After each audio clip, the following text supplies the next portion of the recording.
He was soft.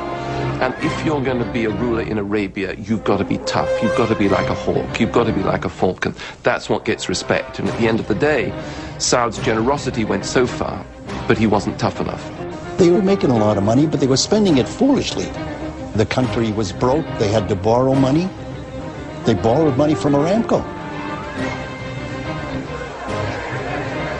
King Saud was much criticized for his handling of finances, but little was known about his other weakness, a safely guarded secret, which contributed to his downfall. When the king landed, one of the things they were unloading from the plane was liqueur and hard whiskey. Well, we took a look at this, and where did they put the stuff? They put the stuff under the king's bed in the guest house. So we were kind of shocked. And during the stay, we could see that they would drink this stuff straight. But it was kept very quiet. King Saud's drinking was kept quiet in part because the king was an important asset for the Americans. It had already been decided.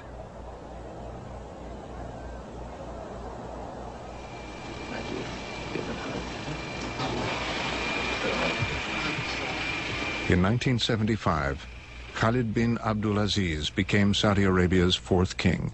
King Khalid was a delightful man.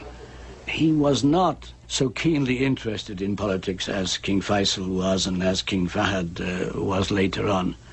He liked to talk about the desert, he liked to talk about hawking.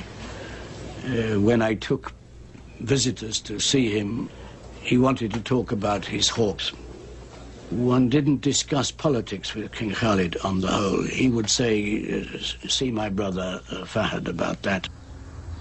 Saudi Arabia was enjoying an embarrassment of riches.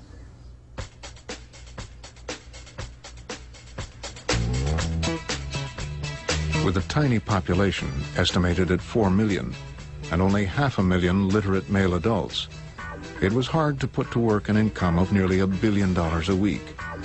It was a lot of cash. Among those that accumulated massive wealth during the boom time was the bin Laden family, becoming the principal builders to the royals. Another consequence of the boom was massive amounts of official corruption. Much of the corruption concerned Saudi purchases of Western military equipment. Deals were riddled with influence peddling, bribes, and oversized commissions. There was also real estate fraud. The main device for getting money from the government into the pockets of the princes is through land sales. But only the princes can register land in the desert as theirs. An ordinary citizen of Abdullah Fulan cannot go out and say, I'm going to take this piece of land and put a marker. Only the princes can do that.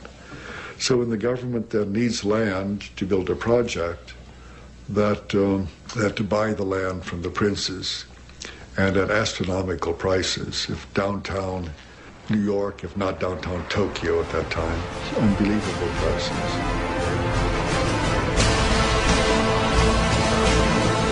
The Saudi elite became notorious big spenders in the casinos of Europe. The royals, with their huge monthly allowances, spent seemingly endless vacations there. Saudi leaders lost credibility and respect, especially among religious conservatives. They're so corrupt in every sense, in Islamic sense, in financial sense, in administrative sense, in every sense, that no way they can reform and go back and become faithful to the country, let alone faithful to Islam.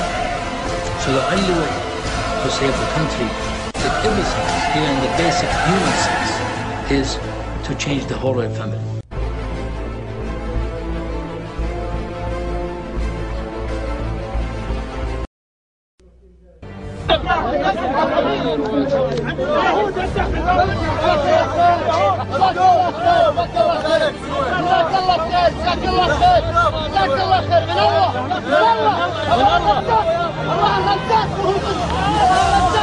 لا إله إلا الله لا إله إلا الله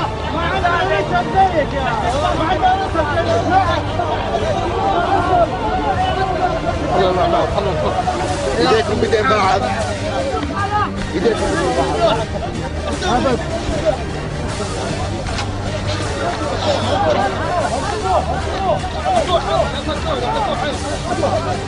اي واحد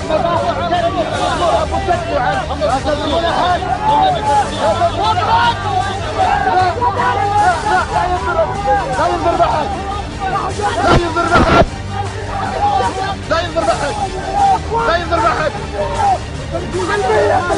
لا ينظر بحد سلمية سلمية ولا اضطهاد سلمية سلمية